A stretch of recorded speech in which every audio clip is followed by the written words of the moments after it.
भादवा की चौथ माता की कथा। मित्रों, यह कथा उन सभी माताओं बहनों को सुननी चाहिए जिन्होंने भादवा की चौथ माता की व्रत किया है। तो आइए आज आप लोगों को चौथ माता की कहानी सुनाते हैं।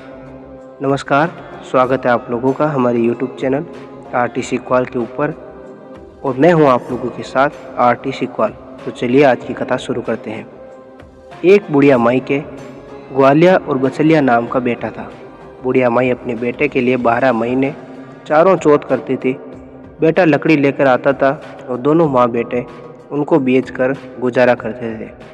बुढ़िया माई रोजाना लकड़ी में से 2 लकड़ी रख लेती और चौथ के दिन बेटे से छुपकर बेचकर सामान लाती और 5 पुआ बनाती थी।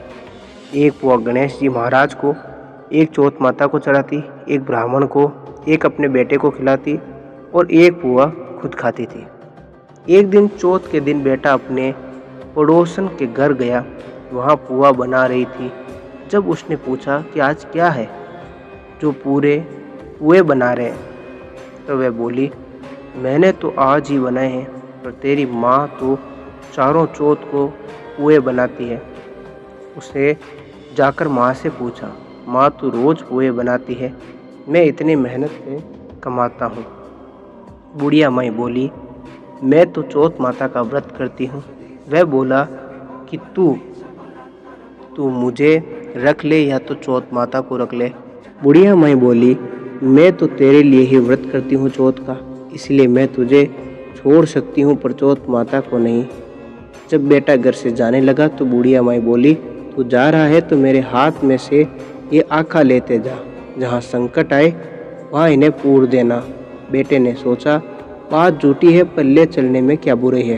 जो चलने लगा, वह थोड़ी दूर पहुँचा ही था कि उसने देखा कि खून की नदी बह रही थी। कहीं से भी रास्ता नहीं मिला तो आँखा पूर कर बोला कि हे चौथ माता, अगर तू सच्ची है तो रास्ता हो जाए। ऐसा कहते ही झट से रास्ता मिल गया। आगे गया तो घनघोर अंधेरा उजाड़ फैला हुआ था। उसने मन में सोचा कि मुझे शेर बगैर खा जाएंगे, इसीलिए वह आँखा पूर कर बोला, हे चौथ माता, मुझे रास्ता मिल जाए। और तब उसे जल्दी से रास्ता मिल गया। वह आगे चला गया। आगे जाते जाते एक राजा की नगरी में पहुंचा। वहां का राजा रोजाना एक आदमी की बलि देता था। वह एक बुढ़िया माई के पास गया। वह बुढ़िया माई रोती जा रही थी और पुए बना रही थी। लड़के ने बुढ़िया माई से पूछा कि बुढ़िया माई क्यों रो रही हो?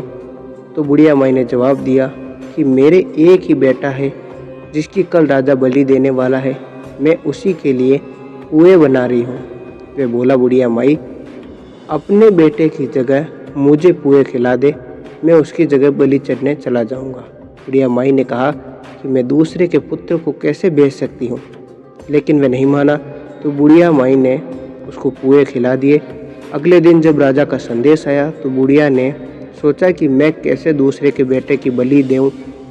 इसीलिए बुढ़िया माई ने ऐसा सोचा, लेकिन मैं ऐसा नहीं कर सकती। लेकिन बाहर की आवाज़ सुनकर वह जाग गया और राजा के आदमी के साथ चला गया। वहाँ मटके पकाने का हाव, जिसमें कुमार मटके को पकाता है, बना हुआ था, जो एक मनुष्य का भोग लेने के लिए ही उसमें हाव पकते थे। उन सब ने मिलकर उसको हाव में चुन दिया। वह आँखा पूर कर हाव में बैठ गया।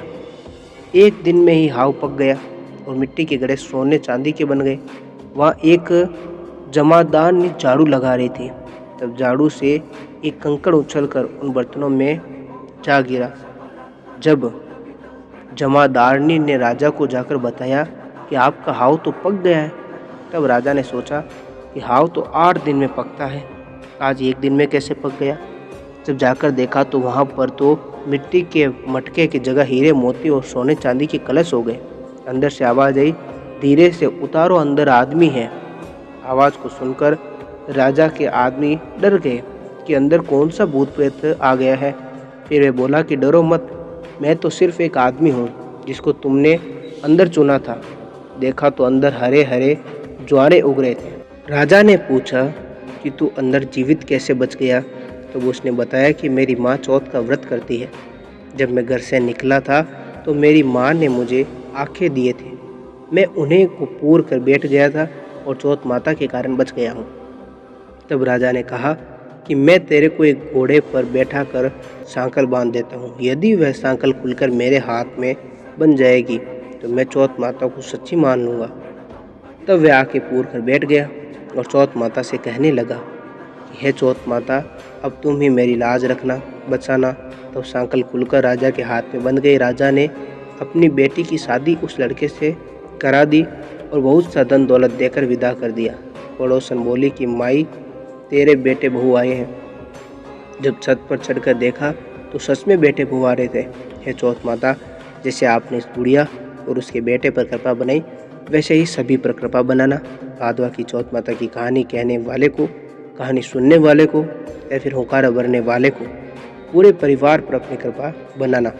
इस तरह भादवा की चौथ माता की कहानी जो भी सुनता है और जो भी चौथ माता का व्रत करता है, उनकी मनोकामनाएं पूर्ण होती है।